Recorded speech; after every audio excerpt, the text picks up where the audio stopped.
جب ہمارا ایمان مضبوط ہوگا، جب ہمارا ایمان قوی ہوگا تو ہمیں تعلق زیادہ آخرت سے ہوگا، ہمیں محبت زیادہ جنت سے ہوگی، ہم دنیا کے پیچھے نہیں دوڑیں گے، دنیا کو دل میں نہیں بسائیں گے، پھر ہم آخرت کی طلب میں اپنی زندگی بتائیں گے کہ ہمیں اس طرح کے کام کرنے ہیں کہ جنت ہمیں ملے، ہم جنت کے حقدار ہوں، ہم جنت کے لیے بنے ہوں، جنت ہمارے لیے بنی ہو، ایسی زندگی بسر کریں۔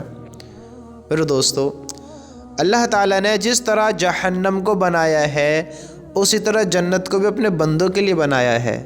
جہنم نافرمانوں سے بھری جائے گی اور جنت فرمانبرداروں سے بھری جائے گی۔ جنت میں فرمانبردار جائیں گے اور جہنم میں اللہ کے نافرمان جائیں گے۔ تو ہمیں راستہ کس طرح اختیار کرنا ہے، ہمیں بڑا مشکل پیش آتا ہے کہ ہم کس راہ پر چلیں، کس راستے پر چلیں، کس کام کو کریں۔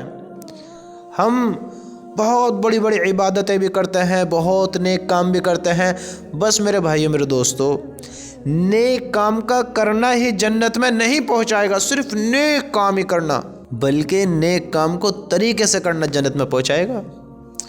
اب یہ نہیں ہے کہ ہم صرف عابد بن جائیں، عبادت کرنے والے، ذکر کرنے والے، ہم پہ ہمارے مسلمان بھائیوں کے بھی حق ہیں۔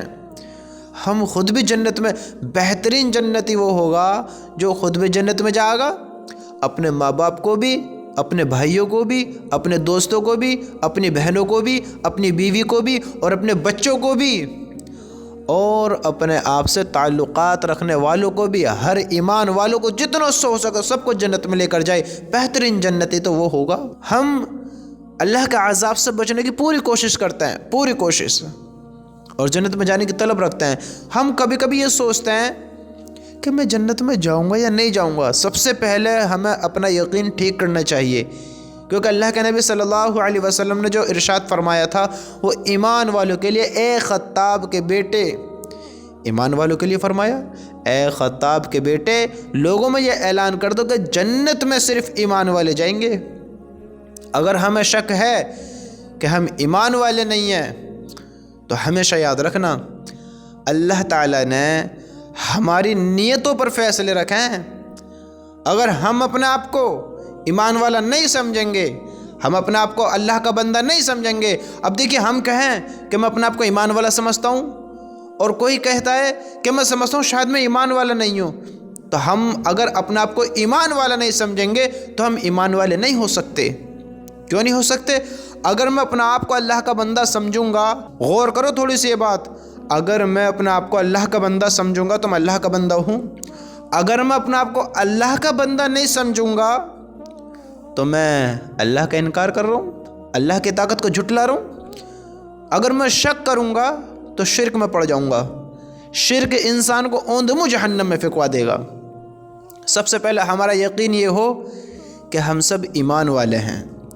ایمان والا کون ہے؟ میں تھوڑا سا آپ کو بتا دوں کہ سب سے کم درجے کا ایمان والا وہ کون ہے؟ جو سب سے کم درجے کا ایمان والا، اور الحمدللہ اب آپ خود اندازہ لگائیں کہ ہم کس طرح کے ایمان والے ہیں۔ جو سب سے کم درجے کا ایمان والا ہے اس کی 3 نشانی ہیں، 3 نشانی۔ نمبر 1، اگر وہ برا ہوتا دیکھو، اس میں طاقت ہے کہ وہ اسے زبان سے روک دے تو اسے روکے۔ اگر اسے لگتا ہے کہ یعنی نہیں سنی جائے گی، نہیں مانا جائے گا، اس میں ہاتھ سے روکنے کی طاقت ہے، ہاتھ سے روکے۔ زبان سے اگر نہیں روک سکتا ہاتھ سے روکے، ہاتھ سے بھی نہیں روک سکتا۔ اگر اسے اندیشہ ہے کہ نہیں سمجھ پائیں گے، نہیں بات چلے گی، میری نہیں مانی جائے گی، پہلی ہاتھ سے روک سکتا ہو، ہاتھ سے روکے، زبان سے روک سکتا ہو، دوسری زبان سے روکو، اور تیسری یہ سب سے کم درجے کا ایمان والا کہیں غلط ہو رہا ہو، کہیں اللہ کی نافرمانی ہو رہی ہو، کہیں بے حیائی پھیل رہی ہو، اگر ہم میں طاقت ہے ہم روک سکیں،